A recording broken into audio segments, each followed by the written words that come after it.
Olá, amigos do canal, mais um vídeo pra vocês. Dá uma dica rápida, ó, barulho interno, né? Quando liga o sistema de ar-condicionado, olha aí. Vamos ver se vocês conseguem ouvir.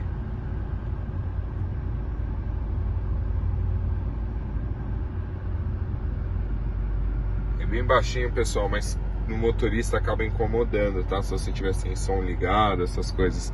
E pessoal, já falei no vídeo anterior. Ó, vamos lá.